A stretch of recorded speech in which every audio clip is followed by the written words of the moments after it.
nunca lhe dei porrada. Se ela diz o contrário, mente. Porrada dói. É com as mãos, com o cinto, com o que for que estiver a jeito. Ela nunca levou com nada disso. E se calhar foi o que lhe faltou. Levar naqueles dentes para agora não querer morder a mão que lhe deu de comer. Anda a falar mal de mim, não é? E porquê? Quando cá andava, nem se ouvia, não dizia uma. E havia coisas que havia de dizer e não dizia. Quando estava com os filhos ou quando ia à casa dos meus velhos, aí parecia um rato. Entrava muda e saía calada. Agora é que lhe deu para falar. Conta tudo, o que deve e o que não deve. Agora é que é. Mas agora é tarde demais. Porque agora sou eu que não a quero. Ela também lhe disse que tinha fugido. Mas fugir de quê? Vamos lá saber. Então aquilo era alguma prisão? Já foi à minha casa? Tem lá grades nas janelas? Francamente, isso é conversa dela. Eu é que a pus a andar. Estava farto daquele emplastro. Acredita que conseguia estar dias inteiros sem dizer nada e que só abria a boca para comer? Tristeza de gaja. Pode correr meio mundo que nunca há de encontrar melhor do que já teve. O que lhe terá faltado assim tanto que ela nunca foi capaz de dizer? Olhe, peça a outra agora. Se arranjar outro, que isto de anjinhos como eu não há por aí aos pontapés. Ele começou a agredir-me no 2º ou 3º ano da nossa relação. Acho que o que mudou as coisas foi a casa nova, que era dele. Quer dizer, foi comprada por nós, mas ficou em nome dele. Foi assim que ficou decidido, porque era melhor para os dois. E os miúdos, que vieram logo a seguir. Quando o mais velho nasceu, aquilo foi como se um furacão varresse a nossa casa. O choro da criança, mais os gritos dele. Só barrava que não o chateassem e eu quieta e calado, porque ele apanhava umas fúrias que gritava com toda a gente e eu era quem estava mais a jeito. Enchia-me de medo. Só queria que aquilo parasse, o homem saísse de casa e eu voltasse a ter paz e sossego. A casa agora é dele, claro. Ao princípio, quando fomos para lá viver, ele ainda não me chamava nomes. Às vezes era capaz de dizer que eu não prestava, que eu não sabia fazer nada, que isto e que aquilo, e às vezes até tinha razão. A verdade é que ele também tinha os seus defeitos e eu nunca lhes o atirei à cara. Mas isso é do meu feitio. Ele há coisas que eu não sei dizer, nem a ele, nem a ninguém. E já me prejudiquei muitas vezes por isso, mas que hei de fazer? Eu sei que às vezes me ponho a jeito e quando quero endireitar as coisas, já vou tarde. Ela contou tudo o que fiz por ela ou nem por isso? Contou-lhe a vida que tinha antes de me conhecer? Ou para isso perdeu a fala outra vez? Então vou-lhe contar. Essa gaja não valia nada. Quando a encontrei, andava ela aos caídos. Tinha vivido com um triste qualquer que a tinha deixado e agora a triste era ela. Com uma vida de merda, um emprego de merda, um quarto de merda, sozinha e sem nada que pudesse dizer seu. Mentira. Ela tinha um palmito de cara e foi por isso que caí na asneira de lhe dar a mão. Mas nunca percebeu por que raio eu perdia tempo com ela. E de facto, até a mim agora me custa a perceber.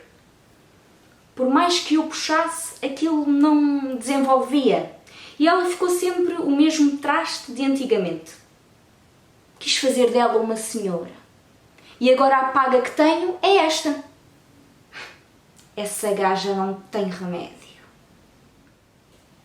Porque eu quis fazer dela alguém, percebe? Comigo essa gaja tinha um homem, uma casa, miúdos para cuidar, se por acaso conseguisse cuidar, fosse do que fosse. Agora, se não quer, volta para o buraco de onde nunca devia ter saído. Agora deve andar por aí outra vez, perdida, sem homem, sem casa, sem dinheiro, à deriva, sem nada. A ver se eu me importo. Cá se fazem, cá se pagam. Ela disse que tinha fugido, não foi? Fui tão ingênua. Então não é que acreditei que, até que enfim, o azar tinha parado de me bater à porta. A sério! Acreditei que ele podia trazer-me sorte, que ele era a minha sorte. E olha que demorei algum tempo a desenganar-me. Custou-me muito abrir os olhos. Às vezes ainda me pergunto onde fui eu buscar a força toda que foi precisa. Ele não era assim o grande amor. Isso nunca foi.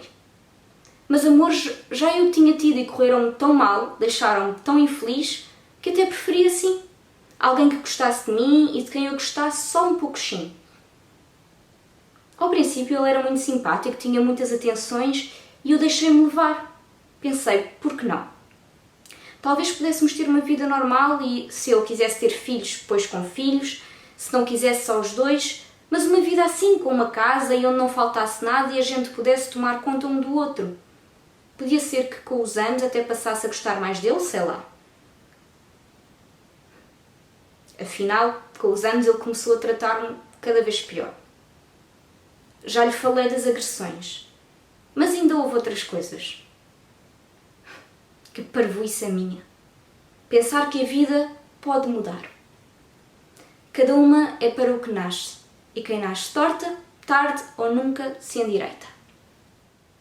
Eu já me perguntei porque é que ela me saiu assim, estragada. E não encontro outra resposta. Acho mesmo que não há outra. É porque ela não presta. Porque é marrês, aquilo está-lhe na massa do sangue e não tem cura. Eu devia ter percebido logo, é verdade, mas quis dar-lhe uma oportunidade. E além disso, ao princípio eu gostava de olhar para ela. Dava-me tesão. Olha os miúdos que ela me arranjou. A mais novinha ainda tem qualquer coisa de mim, dá ares à minha mãe, quando era nova, e é uma miúda certinha, nunca perdeu ano nenhum na escola. Merecia ter tido mais sorte com a mãe que lhe calhou na rifa. Agora o rapaz... É a cara dela, chapado. E ela agarra-se tanto ao miúdo que ele ainda vai acabar maricas. Acredite! Não sabe. Pois sei eu. E também sei que o miúdo desde pequenino é um choramingas que nunca consegue fazer nada de jeito. Agora diga lá a quem é que acha que ele sai.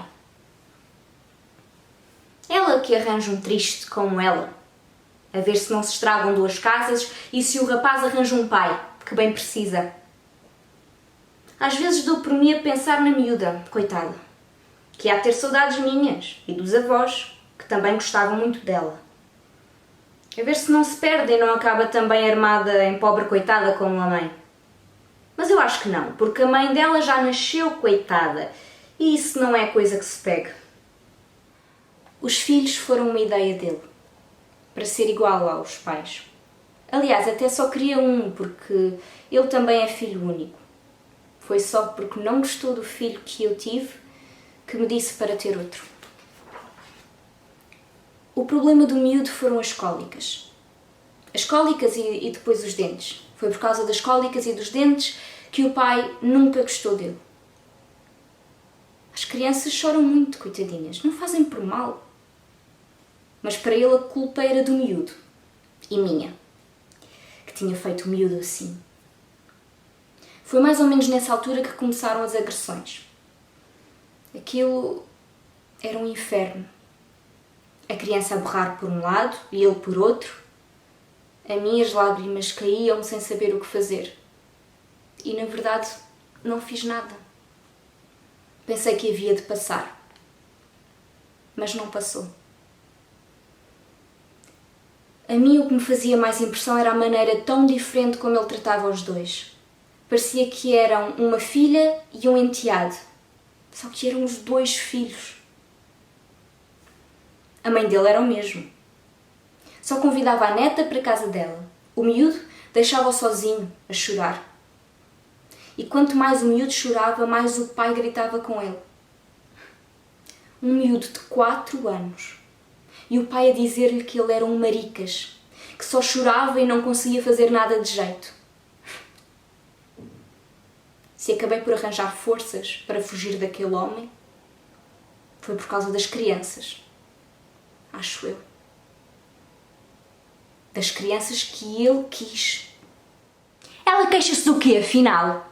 Não queria? Não gostava? Era. A mim nunca me pareceu. Mas lá para o fim andava sempre a inventar desculpas para não ir ao castigo. Isso é verdade. Mas ao princípio até gostava. Não digo que gostasse de tudo, mas a gente aprende a gostar e as gajas também. Tem é de conhecer. E o triste com quem ela tinha andado devia ser arraçado paneleiro, porque não lhe ensinou praticamente nada. Tive de ser eu a explicar-lhe tudo, para que é que servia cada buraquinho. Ao princípio, era uma festa. Ela tinha um quarto numa casa de hóspedes que ficava no prédio dos meus velhos. Aliás, foi assim que a gente se conheceu. Antes de comprarmos a nossa casa na rua de trás, e essa foi a melhor altura de todas. Aquilo era uma rebaldaria. A velha que alugava os quartos topava de tudo. Mas eu queria lá saber. Tinha uma gaja à maneira, 2 andares por baixo do meu. Aquilo era a toda a hora. E a gaja sempre a alinhar. Ainda devia estar a ver se me caçava. Mas depois vieram os putos. E aí ela parece-me que perdeu um bocado o gosto. Não sei se foi do leite ou lá do que foi. O que sei é que eu não tinha culpa. E disse-lhe: estás casada, tens de vir ao castigo. Ou então pões-te a andar. Teve de ser. Tive de pô-la a andar. Há uma coisa em que eu vou pensar até morrer. Que estes problemas que o meu filho tem, de não se dar bem na escola, de chorar muitas vezes e estar triste e ainda urinar na cama à noite, são culpa minha. Porque 1 e 2 e muitas vezes eu metia-o no meio da cama, entre nós os dois, para ver se ele assim não vinha para cima de mim. E ele vinha na mesma. Quase atropelávamos a criança. Só se ela chorava muito é que ele parava, mas aí ficava tão zangado comigo e com o miúdo que eu até preferia fazer lá como eu queria, só para não o ouvir. É engraçado que houve uma altura em que isso foi bom e não doía. Foi enquanto namorávamos e ele estava a ver se me caçava e tratava-me tão bem que eu, como uma anjinha, caí. Ele depois arranjou um colega num emprego que lhe dizia que fazia e acontecia com a mulher dele. De maneira que o meu, para não ficar atrás, queria fazer igual. Mas aquilo doía-me muito. Impressão não me fazia, mas doía-me. E outras vezes fazia-me faltar o ar, dava-me vontade de vomitar.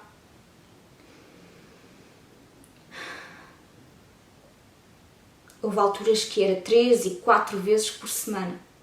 Esse inferno. Se esse colega soubesse as pragas que lhe roguei. A ela faltava-lhe uma família. Ela nem sabia de onde é que vinha, nem se tinha pai ou mãe, nada. Aquilo era uma gaja que andava por ali a passar, sem saber como nem porquê, e a quem eu dei o braço. Quis fazer dela uma mulher a sério, mãe de filhos, arranjar-lhe uma família como a minha, mas não valia a pena. Isso era pedir-lhe demais, que ela não conseguia. Você acha normal um pai que não liga à filha? Nem quer saber se ela está viva? Foi isso que ela teve. Era a isso que estava habituada e agora parece que é isso que quer para a filha dela. Acredito no que lhe digo. Falam, choram por tudo aquilo que lhes fizeram, mas depois vão fazer aos filhos tal qualmente lhes fizeram a elas. É fatal como o destino. É uma doença. E esta gaja é uma doente. Ela passou tudo ao mais velho, aquele sangue ruim que ela tem. Quando viu o miúdo percebi logo. Ainda ninguém lhe tinha feito mal e já ele estava a chorar. E chorava porquê? Ninguém sabia dizer. Era exatamente como a mãe. Parecia sempre que alguém lhe tinha feito mal. Mas ele é que fazia mal às pessoas, com aquela maneira de ser lá dela que ninguém percebe. Olha, por mim, vai e não voltes. Não sei o que ele via nos pais que tinha. mas ninguém lhe podia dizer nada sobre eles. O pai, então, era um Deus. A mim, o homem nunca me fez mal nenhum, mas bem também não. E estava sempre a gritar com a mulher por tudo e por nada. Aquilo me tinha impressão. Eu não era da família e incomodava-me. Acho que se fosse da família ainda me incomodava mais. Quando o marido a insultava, ela fingia que não se importava, mas vingava-se nos outros. Julgava que eu não percebia. Só que eu percebia muito bem. Tenho muitos defeitos, mas também não sou estúpida de todo. O filho era o menino querido. A esse também não se podia dizer nada. Agora a mim, se eu desse um pretexto, era uma alegria. Ela e o filho, a ver quem é que batia mais. Fosse por causa da casa, ou da roupa, ou da comida, ou das crianças, ou fosse pelo que fosse. Foi por isso que aprendi a entrar ali muda e a sair calada. Aquelas visitas eram uma cruz. Antes não ter ninguém. A sorte, ou o azar, nem sei bem, foi que eles deixaram de querer que o miúdo fosse, porque fazia muito barulho. E assim eu ficava com ele, livrava-me da família. Viveu à minha conta. Só sabia era gastar e comer. Comia muito. Parecia que tinha a bicha solitária à sacana. Ir para o café com as amigas. Nunca vi, mas imagino. Nas horas em que não havia, devia lá estar. Não sei o que fazia aos miúdos. O dinheiro custa a ganhar. Pois custa. E ela devia saber isso, porque também trabalhou. Depois tornámos-nos uma família e o dinheiro tornou-se mais curto, porque tínhamos a casa para pagar e já não eram 2 a ganhar para 2, era só 1 a ganhar para 3 e depois para 4. Mas para ela era igual, continuava a gastar na mesma, era tudo à brava. O dinheiro não lhe saía do pelo e sabia que eu andava sempre por cá. Não sei onde é que ela o gastava, mas lá que desaparecia. E o café era o da esquina. Eu nunca a vi lá, porque estava a trabalhar, mas não havia outro. A minha mãe, desde os 18 anos que orientava uma casa. Antigamente era muito mais difícil, mas o dinheiro chegava sempre, de uma ponta à outra do mês. E ninguém acordou nunca com os pés de fora. Enquanto eu trabalhava, o dinheiro nunca foi um problema. Quando vieram a casa e as crianças e eu deixei de trabalhar, aí sim. Deixei de trabalhar porque ele quis. Mas depois nunca mais parou de me tirar com isso à cara. Mesmo só com um ordenado, governei-me sempre o melhor possível, para que nunca faltasse nada. E nunca tirei nada para mim. Só que o dinheiro que ele trazia era curto demais. Com tão pouco era impossível. Não sei o que ele lhe fazia. Ele não bebia nem fumava e acho que também não jogava nem coisas assim. Mas aquilo não era o dinheiro todo. Não podia ser. Nunca soube o que acontecia ao resto. Não sei se o guardava, se o dava à mãe. A verdade é que não aparecia. Nunca me apareceu bêbado em casa. Mesmo quando me agredia, não era por causa do álcool. Era mesmo dele. Passava era muito tempo fora. Ele tinha uns amigos do emprego e não sei para onde eles iam. Aqui assim também só há um café. Sem dinheiro não há família que se aguente.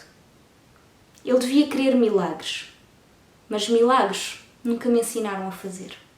Olha, meu amigo, fui eu que a pus a andar. Sobre isso não tenho a menor espécie de dúvida. Passou o prazo de validade, não servia, era andor, que eu já não queria mais nada com ela. A questão é que ela não saiu como devia.